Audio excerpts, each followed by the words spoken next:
J'étais parti depuis 3 heures pour un déplacement professionnel lorsque mon téléphone a vibré, affichant un message d'un numéro que je reconnaissais mais qui me contactait rarement.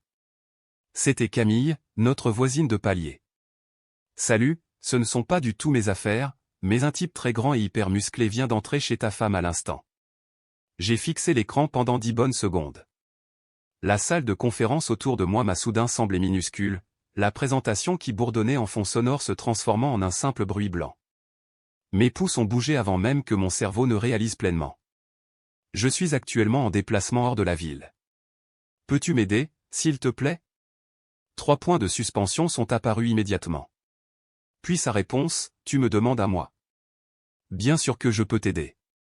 Je me suis excusé auprès des collègues, j'ai quitté la réunion, je suis allé directement au parking souterrain et je me suis assis dans ma voiture de location. Mes mains étaient stables.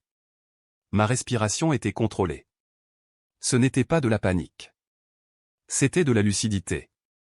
Un autre message de Camille est arrivé, il est toujours là. Il est arrivé il y a environ 20 minutes. Il a garé une Audi noire sur les places visiteurs. Dois-je continuer à surveiller? Oui, s'il te plaît. Et merci. Pas de problème. J'ai une vue dégagée depuis la fenêtre de mon salon. Je te tiens au courant. Je me suis adossé à mon siège. Ma femme m'avait envoyé un texto ce matin même. Des bêtises joyeuses disant que je lui manquais et que l'appartement semblait trop calme sans moi. Elle avait envoyé une photo d'elle en pyjama avec son café, légendé, matinée solitaire sans toi. Solitaire, hein? Mon téléphone a vibré à nouveau. Mise à jour, ta porte d'entrée vient de s'ouvrir. Ils sont tous les deux sur le pas de la porte et discutent. Elle rit. Il vient de lui toucher le bras. Maintenant, la porte se referme. J'ai tapé rapidement, depuis combien de temps es-tu chez toi aujourd'hui? Toute la journée, je suis en télétravail. Pourquoi? As-tu déjà vu ce type avant? Les 3 points ont mis plus de temps à apparaître cette fois. Ouais, en fait, oui. Je n'y avais pas prêté attention avant, mais maintenant que tu demandes, peut-être 3 ou 4 fois au cours du mois dernier. Toujours quand tu n'es pas là. Voilà. Ce n'était pas une erreur, ni une coïncidence, c'était un schéma. J'ai démarré la voiture. Le trajet de retour durait 4 heures. J'aurais pu le faire en 3 heures et demie en appuyant sur le champignon. Mais je ne l'ai pas fait. J'ai roulé exactement à la limitation de vitesse, laissant mon esprit analyser chaque détail, chaque excuse qu'elle m'avait donnée ces derniers temps sur sa fatigue, son besoin d'espace, sa nouvelle routine de sport. Routine de sport? Tu parles. Camille a envoyé un autre message 1 heure plus tard. Il vient de partir. Il est resté environ 90 minutes au total. Elle l'a raccompagné à la porte. Je n'ai pas pu entendre ce qu'il disait, mais elle l'a définitivement embrassé pour lui dire au revoir. Je suis désolé. Ne sois pas désolé. J'avais besoin de savoir. Peux-tu me rendre un service? Dis-moi. S'il revient avant mon retour, préviens-moi immédiatement. Et si possible, prends une photo de sa voiture et de sa plaque d'immatriculation. C'est déjà fait. Je te l'envoie. Une photo est arrivée. Un cliché net de la plaque de l'Audi. Puis une autre photo. Le type marchant vers sa voiture. Grand, bâti comme s'il passait chaque moment libre à la salle de sport, probablement au milieu de la trentaine. Une démarche confiante. Tu es génial. Merci. Heureuse d'aider. Et, pour ce que ça vaut, tu as l'air bien trop calme à propos de tout ça. J'ai souri à mon téléphone pour la première fois depuis le début de cette histoire. Je suis très en colère.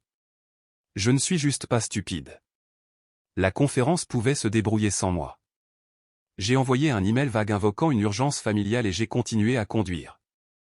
Ma femme a appelé 2 fois. J'ai laissé tomber sur la messagerie les 2 fois. Elle a laissé des messages. Le premier doux et inquiet. Le second légèrement agacé que je ne réponde pas.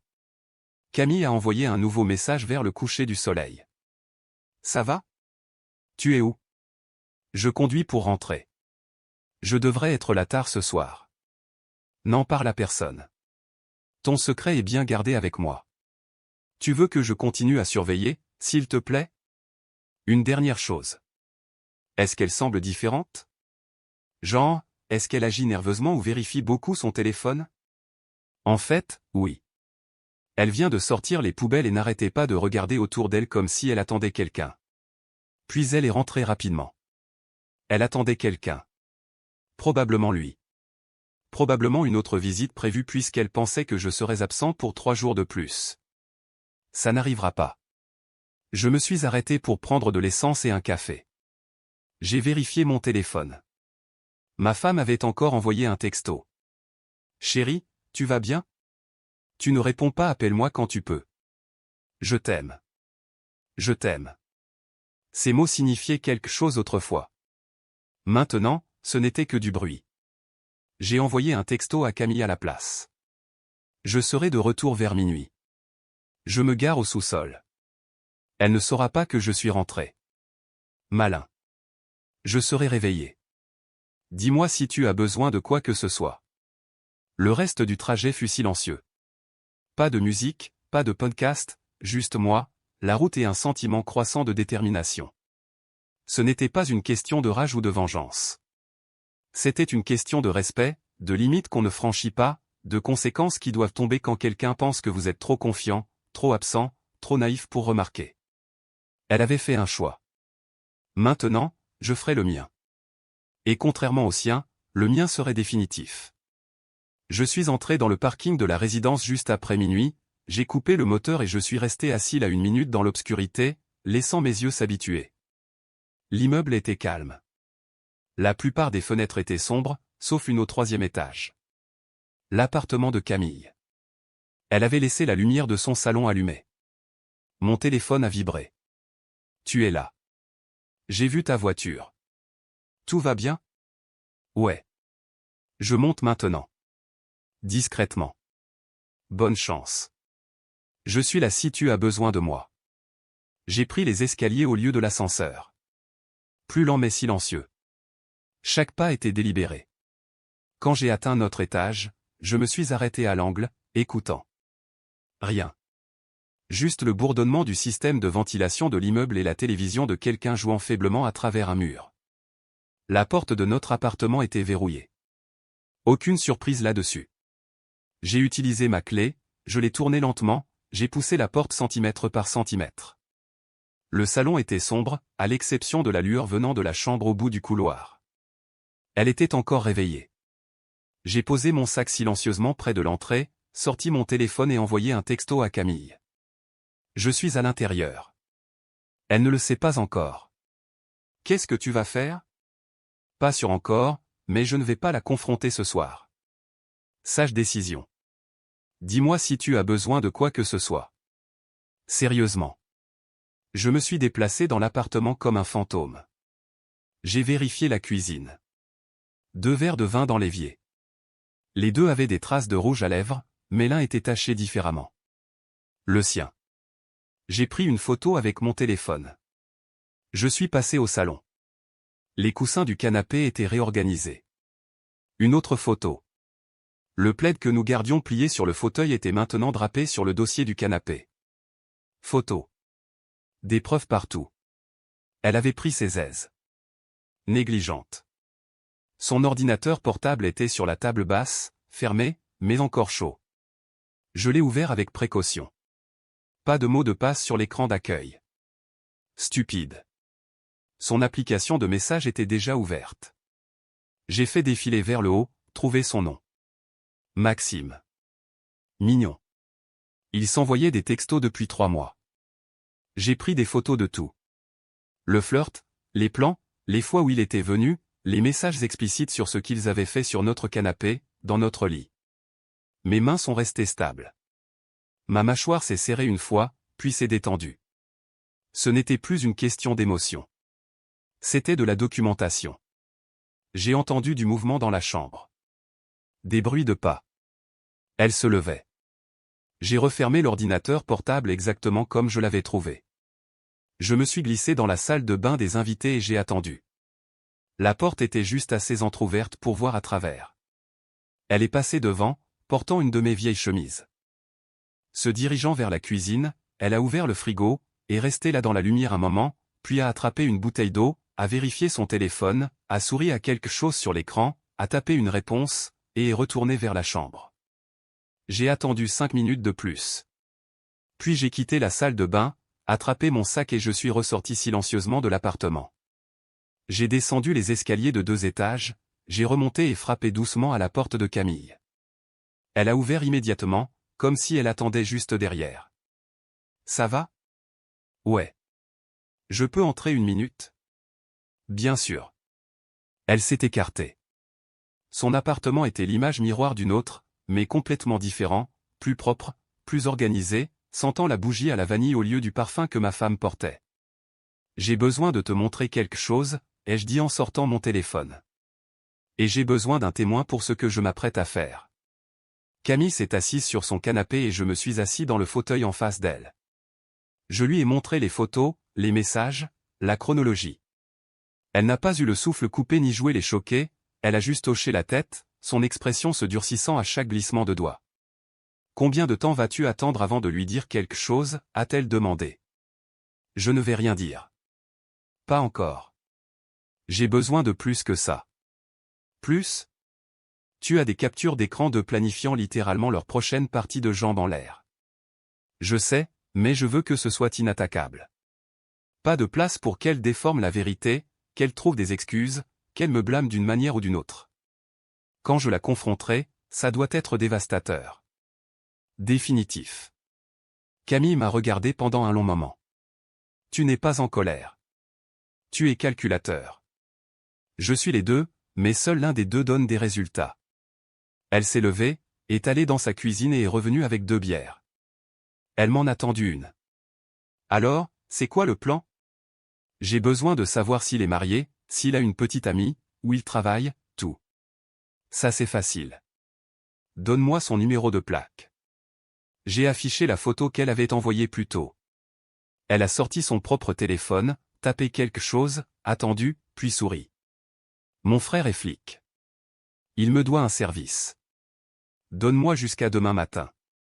Sérieusement? Sérieusement. Et, puisque tu ne vas clairement pas dormir ce soir, tu veux m'aider à trouver le meilleur moyen de les attraper ensemble? J'ai bu une gorgée de bière. La première depuis des semaines. Elle avait meilleur goût qu'elle n'aurait dû. Tu t'amuses bien, toi. Je déteste les tricheurs, a-t-elle dit simplement. Mon ex a fait la même chose, sauf que je ne l'ai découvert qu'après nos fiançailles. Donc, ouais, je profite un peu. Quelqu'un doit payer pour une fois. Nous avons passé l'heure suivante à passer en revue les détails. Elle avait remarqué des schémas que je n'avais pas vus. Les mardis et jeudis après-midi, toujours entre 14h et 16h. Toujours quand j'avais des réunions tardives ou que j'étais en voyage, il se garait toujours sur la même place visiteur. Restait toujours environ 90 minutes. Il a un emploi du temps, a dit Camille. Ce qui veut dire que c'est une routine pour lui. Il a probablement d'autres femmes, aussi. Bien. Ça rend les choses plus faciles. Plus faciles comment? Parce que les hommes comme ça ne se soucient pas des femmes qu'ils utilisent. Ce qui veut dire que quand tout ça explosera, il ne restera pas pour l'aider à gérer les retombées. Il disparaîtra. Camille a levé sa bouteille de bière. J'aime ta façon de penser. Je dois retourner là-haut avant qu'elle ne se réveille et réalise que je suis là. Attends, pourquoi tu retournes là-bas? Reste ici. Laisse-la croire que tu es toujours hors de la ville. Je me suis arrêté à mi-chemin de la porte, je me suis retourné. Tu as raison. C'est mieux. Tu peux dormir ici si tu veux. J'ai une chambre d'amis. Je ne veux pas m'imposer. Tu ne t'imposes pas. D'ailleurs, comme ça, je peux t'aider à garder un œil sur les choses. Je travaille de chez moi la plupart du temps de toute façon. J'y ai réfléchi pendant exactement 3 secondes. D'accord, merci. Ne me remercie pas sérieusement, c'est la chose la plus intéressante qui soit arrivée dans cet immeuble depuis des mois. J'ai envoyé un texto à ma femme depuis la chambre d'amis de Camille. Désolé, j'ai dû éteindre mon téléphone pour des réunions. Tout va bien. On se parle demain. Elle a répondu immédiatement. D'accord, chérie. Tu me manques. Dors bien. J'ai posé le téléphone face contre table de chevet, fermé les yeux, mais le sommeil n'est pas venu. Mon esprit était déjà 3 étapes en avant, planifiant chaque mouvement, anticipant chaque excuse, me préparant à chaque issue possible. Au moment où le soleil s'est levé, je savais exactement ce qui devait se passer ensuite.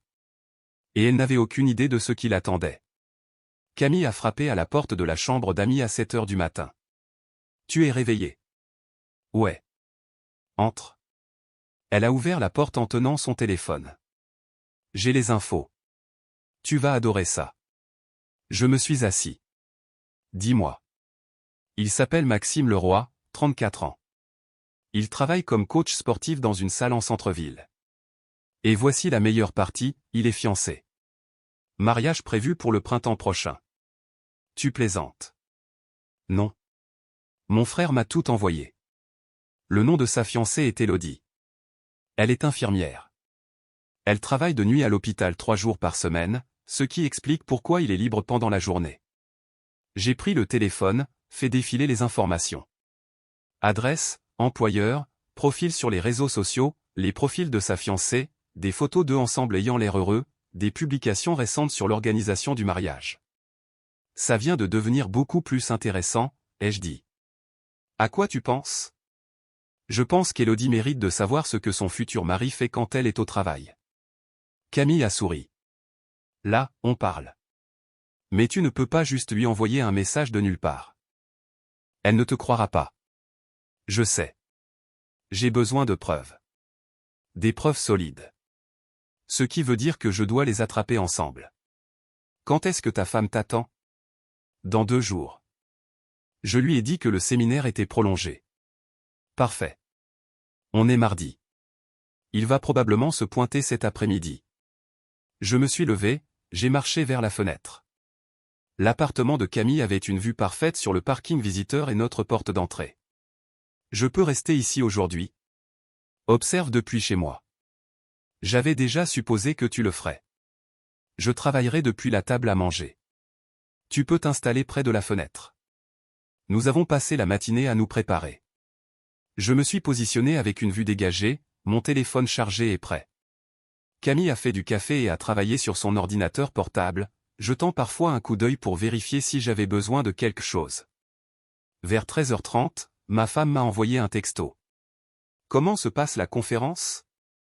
Ennuyeux. Beaucoup de présentations. Hâte d'être à la maison. Tu me manques tellement. Je compte les jours. J'ai posé le téléphone sans répondre. À 14h15, l'Audi noir est entré dans le parking. Même place qu'avant. Maxime est sorti, s'est étiré, a vérifié son téléphone, puis a marché vers l'entrée de notre immeuble. Il est là, ai-je dit. Camille est venue à la fenêtre. Pile à l'heure. Regarde-le.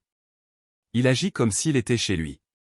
J'ai commencé à enregistrer une vidéo sur mon téléphone, le capturant marchant vers notre porte, frappant, la porte s'ouvrant. Ma femme est apparue portant une robe que je n'avais jamais vue auparavant. Ils se sont pris dans les bras. Pas une étreinte amicale. Le genre d'étreinte qui durait trop longtemps avec ses mains trop bas dans son dos. Puis ils sont entrés. C'est bon, ai-je dit. Horodaté. Image claire. Et maintenant ? Maintenant, on attend. Et je passe quelques coups de fil. Je suis entré dans la chambre d'Amy, j'ai fermé la porte et j'ai composé le numéro de la salle de sport où Maxime travaillait. J'ai demandé la directrice. Quand elle a répondu, j'ai gardé un ton professionnel. Bonjour, j'appelle au sujet de l'un de vos entraîneurs, Maxime Leroy. Je voulais programmer quelques séances, mais j'ai entendu dire par un ami qu'il pourrait bientôt partir. Est-ce vrai ? Oh, non. Maxime ne va nulle part. C'est l'un de nos meilleurs éléments. Voulez-vous que je vous mette en contact avec lui pour prendre rendez-vous ? En fait, j'ai une question sur sa disponibilité. Travaille-t-il généralement l'après-midi ? Il est généralement ici le matin et le soir. Il bloque ses mardis et jeudis après-midi pour des séances de coaching personnel au domicile des clients. Je vois. Merci. Je rappellerai. J'ai raccroché. Je suis retourné au salon. Il dit à son boulot qu'il fait des visites à domicile les mardis et jeudis après-midi. Camille a secoué la tête. Bien sûr qu'il le fait. Menteur professionnel. Nous avons surveillé l'appartement pendant une autre heure. Mon téléphone a vibré avec un texto de ma femme. Je pense à toi. J'aimerais que tu sois là. Je l'ai montré à Camille. Elle avait l'air dégoûtée. Comment fais-tu pour ne pas péter les plombs là tout de suite? Parce que péter les plombs n'accomplit rien. Restez calme, si. À 15h45, la porte de notre appartement s'est ouverte. Maxime est sorti le premier. Ma femme a suivi. Ils sont restés sur le pas de la porte à parler. Elle riait. Il s'est penché et l'a embrassée. Pas un petit baiser rapide. Un vrai baiser qui a duré plusieurs secondes. J'ai tout enregistré. Ça suffit, ai-je dit. J'ai ce qu'il me faut. Maxime a marché jusqu'à sa voiture, et parti. Ma femme est rentrée. 30 secondes plus tard, elle m'a envoyé un nouveau texto. Je sors juste de la douche, je vais préparer le dîner. J'aimerais que tu sois là pour le manger avec moi. J'ai fixé le message. L'audace du truc. La facilité avec laquelle elle mentait comme si de rien n'était. Comme si je n'étais rien. Camille lisait par-dessus mon épaule. C'est incroyable. Ça va devenir pire pour elle, ai-je dit. Je peux utiliser ton ordinateur? Bien sûr. Pourquoi faire? Je dois créer un nouveau compte email. Anonyme. Puis je vais envoyer à Elodie tout ce que j'ai. Tu préviens la fiancée maintenant? Pas encore. D'abord, je vais planifier une réunion avec ma femme. Lui dire que je rentre tôt demain matin. Lui dire qu'on doit parler de quelque chose d'important. Et ensuite je vais inviter quelques autres personnes à cette conversation. Sans lui dire. Camille a souri. Oh, ça va être bon. J'ai passé les 2 heures suivantes à tout assembler, créer une chronologie détaillée, organiser toutes les photos et vidéos, rédiger un email à Elodie avec toutes les preuves, mais je ne l'ai pas encore envoyé. Ça viendrait plus tard, exactement au bon moment. Puis j'ai envoyé un texto à ma femme. Changement de plan. Je rentre demain matin au lieu de jeudi. J'ai besoin de te parler de quelque chose. Elle a répondu immédiatement. Est-ce que tout va bien? Tu me rends nerveuse. Tout va bien. Je veux juste te voir. Je serai là vers 10 heures. D'accord, je préparerai le petit déjeuner. Je t'aime. Je n'ai pas répondu à celui-là. Camille a commandé une pizza pour le dîner. Nous avons mangé dans son salon, repassant le plan une fois de plus. Elle a posé des questions que je n'avais pas envisagées. Pointé des failles dans mon approche. Au moment où nous avons fini, c'était inattaquable. Tu devrais dormir un peu, a-t-elle dit vers minuit. Grosse journée demain. Je vais essayer. Et Camille? Ouais. Merci pour tout ça. Tu n'étais pas obligé de m'aider. Elle a haussé les épaules. Peut-être pas, mais quelqu'un m'a fait ça une fois, et personne ne m'a aidé à le découvrir avant qu'il ne soit trop tard. Donc ouais, j'étais obligé de t'aider. Personne ne mérite d'être traité comme ça. Je suis allé dans la chambre d'amis, mais je n'ai pas dormi. Je suis juste resté allongé dans le noir, pensant à quel point demain serait différent de tous les autres jours de mon mariage. Comment une conversation allait tout terminer. Comment elle essaierait d'expliquer, de justifier, de faire de moi le méchant d'une manière ou d'une autre. Mais ça ne marcherait pas parce que je n'entrais pas dans cet appartement en colère, ou émotif, ou désespéré. J'entrais avec des preuves, des témoins et un plan. Et au moment où je sortirais, elle comprendrait exactement ce qui arrive quand on prend la confiance de quelqu'un pour de la faiblesse. J'ai quitté l'appartement de Camille à 9h30. Je me suis donné le temps de me préparer. J'ai marché jusqu'à ma voiture dans le garage, attrapé mon vrai sac de travail dans le coffre, puis j'ai pris l'ascenseur jusqu'à notre étage. Routine normale, comme si rien n'était différent. J'ai frappé à sa porte au lieu d'utiliser ma clé. Je voulais voir son visage quand elle ouvrirait. Je voulais cette première réaction sans défense. Elle a ouvert la porte avec un sourire qui n'atteignait pas tout à fait ses yeux. Tu es en avance. Je n'ai pas encore fini le petit déjeuner. C'est bon. Je suis passé devant elle pour entrer dans l'appartement, posant mon sac à l'endroit exact où je l'avais laissé 2 nuits plus tôt quand je m'étais introduit en douce. Tout semblait pareil, sentait pareil, mais l'ambiance était complètement différente.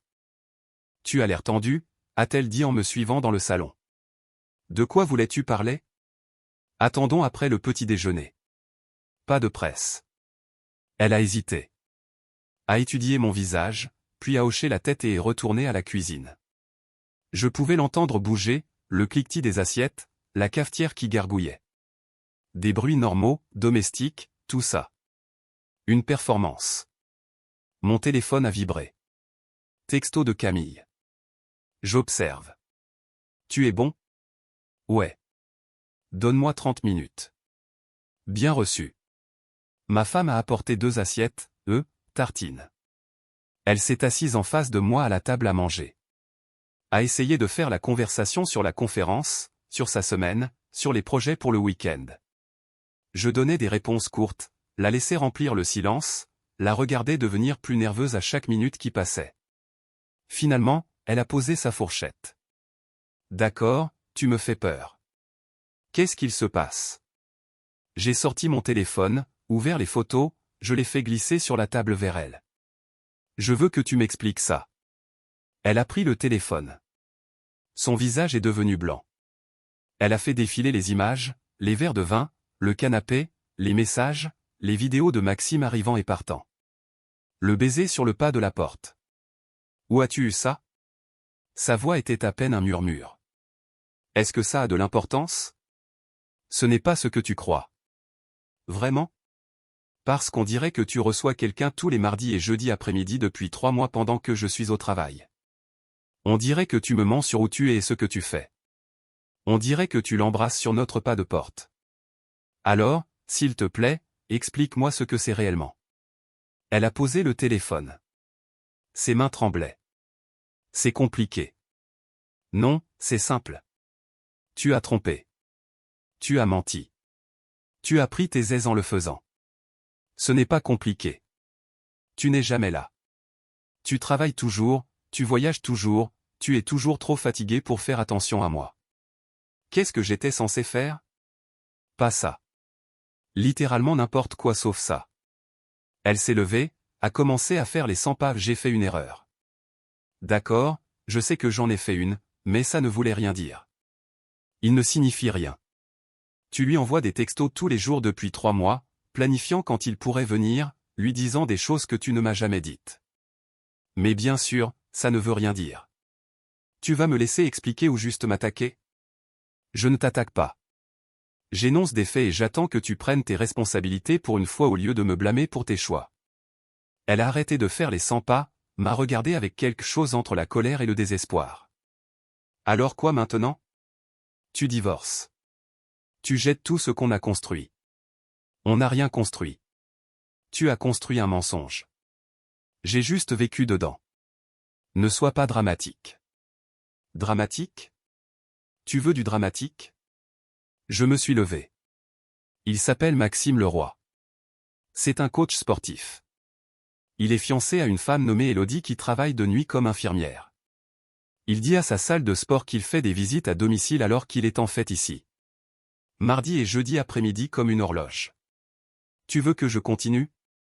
Son visage est devenu encore plus pâle. Comment sais-tu tout ça? Parce que contrairement à toi, quand je m'engage dans quelque chose, je le fais minutieusement. Tu vas lui dire? À sa fiancée? C'est déjà prévu. Tu ne peux pas faire ça. Tu vas ruiner sa vie. J'ai ri. J'ai vraiment ri. Je vais ruiner sa vie? C'est lui qui couche avec des femmes mariées pendant que sa fiancée travaille de nuit pour payer leur mariage. Je m'assure juste qu'elle sache qui elle épouse. Tout comme quelqu'un aurait dû me dire qui j'épousais. C'est de la folie. Tu réagis de manière excessive. Non, je réagis de manière appropriée. Tu t'attendais juste à ce que je sois faible à ce sujet. Quelqu'un a frappé à la porte. Elle m'a regardé confuse. C'était qui? Probablement la personne que j'ai invitée à passer. Je suis allé à la porte, je l'ai ouverte. Camille se tenait là avec une autre femme que je ne reconnaissais pas. Ma femme est apparue derrière moi. C'est qui elle? Camille, tu la connais, elle habite en face. C'est elle qui m'a parlé de Maxime. Et voici son amie, Claire, elle est avocate. Je lui ai demandé d'être témoin de cette conversation. La voix de ma femme est montée d'une octave. Tu as amené une avocate? C'est quoi ça? C'est moi qui m'assure que tout ce qui se passe à partir de maintenant est documenté. Claire a hoché la tête professionnellement. Elle est entrée, a sorti un carnet. Je suis ici en tant que témoin. Je ne participerai pas à la conversation. Ma femme nous regardait tous tour à tour. C'est insensé. Tu ne peux pas juste amener des gens dans notre maison. C'est ma maison aussi, et je peux amener qui je veux. Camille est restée près de la porte et Claire s'est assise dans le fauteuil. J'ai fait signe à ma femme de se rasseoir à la table. Elle l'a fait lentement, ressemblant à un animal acculé. Voici ce qui va se passer, ai-je dit. Tu vas faire un sac. Tu vas dormir ailleurs ce soir. Demain, tu recevras des papiers à signer. Je ne suis pas intéressé par une bataille pour les biens ou l'argent. Tu peux avoir tout ce qui est à toi. Je veux juste que tu partes. Tu ne peux pas me virer de ma propre maison. Regarde-moi faire. Je ne pars pas.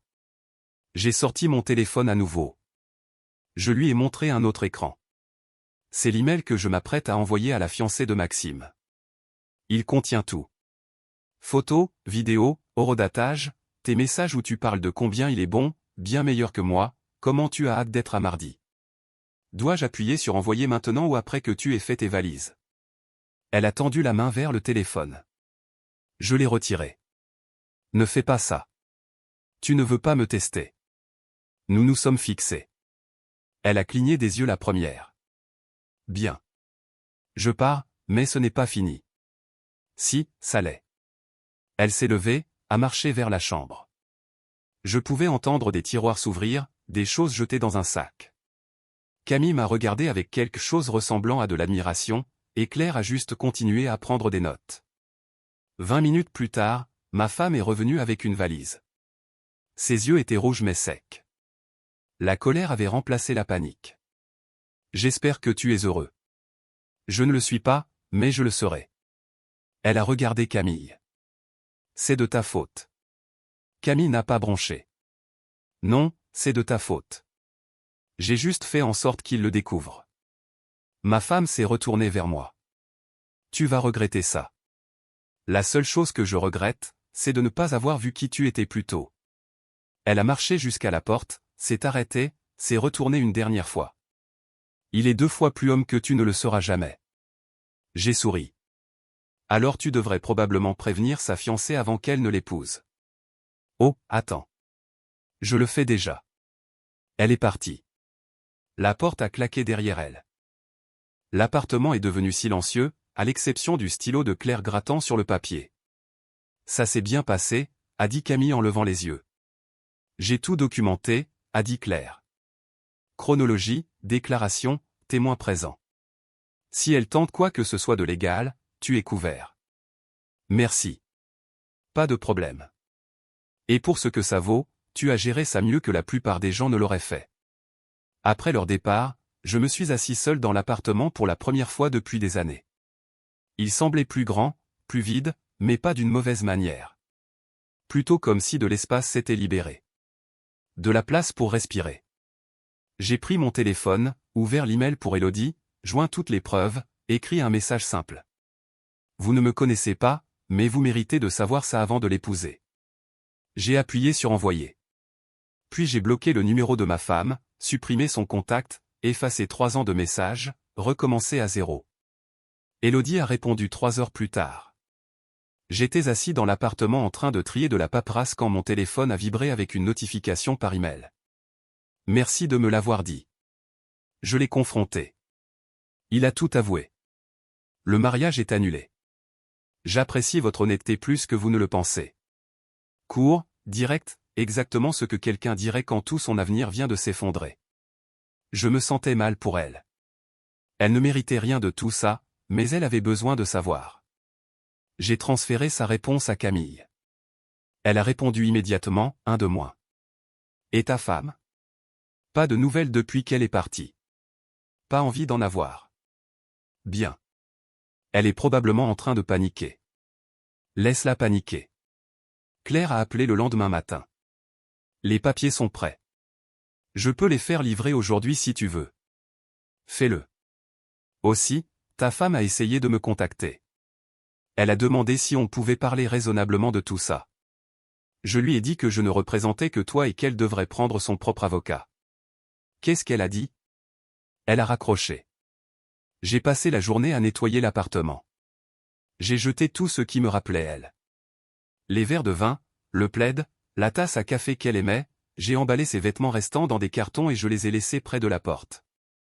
Si elle les voulait, elle pouvait organiser un ramassage. Je ne gardais rien. Camille a frappé vers midi. Tu veux déjeuner? Je commande dans ce resto en ville. Bien sûr, entre. Elle est entrée, a regardé autour d'elle. Waouh, tu as été occupée. Il le fallait. Je ne peux pas avancer si je suis entouré par le passé. C'est sain. La plupart des gens s'apitoient sur leur sort pendant des mois. Je ne suis pas la plupart des gens. Nous avons déjeuné à la table à manger. Au même endroit où j'avais confronté ma femme hier. Ça semblait différent maintenant. Plus léger. Camille m'a parlé de sa journée. Un client agaçant. Une date limite de projet. Conversation normale. Pas de drame. Pas de mensonge. Juste deux personnes qui parlent. Je peux te demander quelque chose, a-t-elle dit après un moment. Bien sûr. Comment fais-tu pour être aussi calme? Je veux dire, je sais que tu es probablement en colère à l'intérieur, mais tu sembles presque bien. J'y ai réfléchi. Je pense que j'avais décroché de ce mariage il y a des mois sans m'en rendre compte. Quand je l'ai découvert, ce n'était pas un choc. C'était une confirmation. Est-ce que ça a du sens? Complètement. C'est en fait très lucide. Ou peut-être que je suis juste doué pour cloisonner les choses. Quoi qu'il en soit, ça marche. Mon téléphone a sonné. Numéro inconnu. J'ai répondu. C'est le mari? Une voix d'homme. En colère. Maxime. Ça dépend. C'est le tricheur? Tu n'avais aucun droit de le dire à Élodie. Tu as tout gâché. Non, tu as tout gâché quand tu as décidé de coucher à droite à gauche tout en planifiant un mariage. J'ai juste fait en sorte qu'elle le sache avant qu'il ne soit trop tard. C'était la meilleure chose qui me soit jamais arrivée. Alors tu aurais dû y penser avant de venir dans mon appartement 2 fois par semaine. Ta femme a dit que tu la négligeais, que tu n'étais jamais là. Peux-tu la blâmer de vouloir de l'attention? J'ai ri. Alors c'est l'histoire qu'elle raconte. Classique. Laisse-moi deviner. Elle joue la victime maintenant. La pauvre femme négligée forcée dans les bras d'un coach sportif. Ce n'est pas comme ça. C'est exactement comme ça. Et voici ce qui va se passer ensuite. Tu vas perdre Élodie. Tu l'as probablement déjà perdue. Ma femme va me perdre. C'est déjà fait. Et vous deux pouvez voir si vous voulez vraiment ou si vous aimiez juste le frisson de vous cacher. Tu es un sacré numéro. Je suis honnête. Il y a une différence. Maintenant arrête de m'appeler. Ton problème n'est pas avec moi. Il est avec tes propres choix. J'ai raccroché. Bloqué le numéro. Camille me fixait. C'était lui. Ouais. Il voulait me blâmer d'avoir prévenu sa fiancée. Incroyable. Prévisible. Les gens comme ça ne prennent jamais leurs responsabilités. C'est toujours la faute de quelqu'un d'autre. 2 jours plus tard, les papiers du divorce sont revenus signés. Ma femme avait ajouté une note manuscrite. J'espère que tu trouveras quelqu'un qui t'apprécie. Je suis désolé que ce ne soit pas moi. Trop peu, trop tard, et encore d'une manière ou d'une autre à propos de ses sentiments au lieu de ses actions. J'ai tout déposé au tribunal et on m'a dit que cela prendrait quelques mois pour être finalisé. Mais comme nous ne possédions pas de biens ensemble et n'avions pas d'enfants, ce serait simple. Rupture nette. Ce week-end-là, Camille m'a invité à un barbecue organisé par son ami. Tu devrais venir, sortir de l'appartement, rencontrer des gens normaux qui ne sont pas activement en train de ruiner ta vie. C'est ton argument de vente? Ça marche, non? J'y suis allé, j'ai rencontré ses amis. Ils étaient corrects. On posait des questions sur ma situation sans être fouineurs. Ont offert leurs condoléances sans être apitoyés. L'un d'eux, un type nommé Bastien, était entrepreneur. Nous avons parlé de travail, de sport, de choses normales. Il m'a tendu sa carte. Si tu as besoin de réparation ou de rénovation, appelle-moi. J'apprécie. Sur le trajet du retour, Camille a demandé comment j'allais. Et je veux dire vraiment, pas le numéro du dur à cuire. Je vais bien. Sincèrement, c'est comme si quelqu'un avait enlevé un poids que je ne savais pas que je portais. C'est bien. Tu mérites ça. Et toi? Tu as passé tout ce temps à m'aider à gérer mon bazar. Qu'est-ce qui se passe pour toi? Elle a haussé les épaules. Rien d'aussi dramatique que ta situation. Le boulot est chargé. La vie est ennuyeuse. La routine. Tu as aidé un étranger à exposer la liaison de sa femme et coordonné une avocate pour être témoin de la confrontation. Ce n'est pas ennuyeux. Ok, d'accord. Je me suis amusé. C'est mal? Pas du tout. Je suis reconnaissant. Nous sommes entrés dans le parking, restés assis là 1 minute avant de sortir. Tu veux monter? A-t-elle demandé. Je viens d'avoir une nouvelle cafetière. Censée être chic. Bien sûr. Son appartement était confortable. Nous nous sommes assis sur son canapé, avons bu du café vraiment bon, et avons parlé de tout sauf de mon ex-femme. Elle m'a parlé de son travail, de sa famille, de la fois où elle a accidentellement adopté 3 chats d'un refuge alors qu'elle n'avait prévu d'en adopter qu'un seul. 3, ai-je dit. C'étaient des frères et sœurs. Je ne pouvais pas les séparer. C'est juste. Vers minuit, je me suis levé pour partir. Merci pour ce soir et pour tout cette semaine. Quand tu veux. Et, si tu as besoin de quoi que ce soit, je suis juste en face. Je sais. Ça a été la meilleure partie de tout ce désastre. Elle a souri. Dors un peu. Tu l'as mérité. Je suis retourné dans mon appartement. Des cartons vides empilés près de la porte. Un nouveau départ qui attendait. Pour la première fois depuis des années, j'avais l'impression de pouvoir respirer sans me demander quel mensonge allait suivre. Mon téléphone a vibré une dernière fois avant que je n'aille au lit. Message d'un numéro inconnu. J'ai failli le supprimer sans le lire. Puis la curiosité l'a emporté. C'est Élodie. Je voulais vous remercier encore et vous dire que Maxime s'est pointé à mon appartement ce soir en suppliant pour une autre chance. Je lui ai dit la même chose que je vous dis maintenant. Les gens qui trompent ne changent pas. Ils deviennent juste meilleurs pour le cacher. Vous avez fait la bonne chose. J'espère que vous trouverez quelqu'un digne de vous. J'ai enregistré son numéro. Répondu simplement, vous aussi. Bonne chance. Puis j'ai éteint mon téléphone, fermé les yeux, et dormi mieux que je ne l'avais fait depuis des mois. Demain serait le premier jour de tout ce qui est nouveau, et j'étais prêt pour ça. 3 mois plus tard, le divorce était finalisé. Processus simple, pas de drame. Mon ex-femme avait déménagé à 2 heures de là, travaillait dans la vente, et vivait avec une colocataire. Maxime l'a fantomé après qu'Élodie l'ait largué. Il s'avère que ce cachet était la seule chose qui les maintenait ensemble. Je n'ai rien ressenti en entendant ça. Elle n'était plus mon problème. L'appartement était à moi maintenant. Nouvelle peinture, nouveaux meubles. Camille m'a aidé à tout choisir. Nous passinons du temps ensemble. Café avant le travail, dîner la plupart des soirs, film le week-end. Rien de forcé, juste facile.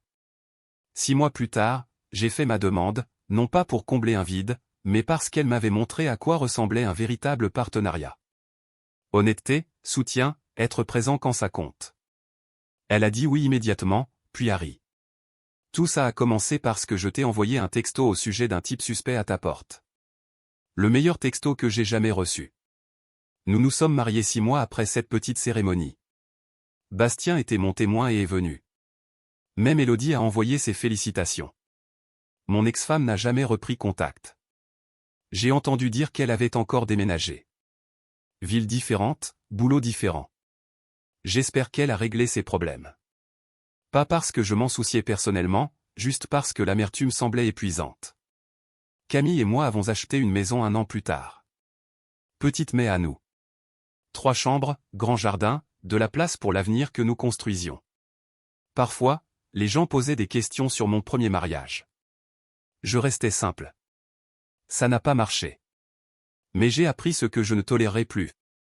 Ce que j'ai appris, c'est ceci, on ne peut pas réparer quelqu'un qui ne veut pas être réparé. On ne peut pas forcer quelqu'un à vous respecter. Et on ne peut pas construire un avenir avec quelqu'un qui ment sur le présent. Mais on peut partir. On peut se choisir soi-même. On peut recommencer. Un matin, j'ai regardé Camille boire son café et lire son téléphone. Complètement à l'aise. Sans faux semblant. Quoi, a-t-elle demandé. Je suis juste content que tu m'aies envoyé ce texto ce jour-là. Elle a souri. Moi aussi. C'était ça. Pas de fin dramatique. Juste une vie meilleure avec quelqu'un de mieux. Le genre qui dure parce qu'il est construit sur quelque chose d'authentique. Le genre que je méritais depuis le début. Notre histoire touche à sa fin. Si vous êtes arrivé jusqu'ici, que diriez-vous de vous abonner à notre chaîne? Cela nous aide énormément. Je vous attends dans la prochaine histoire. À bientôt.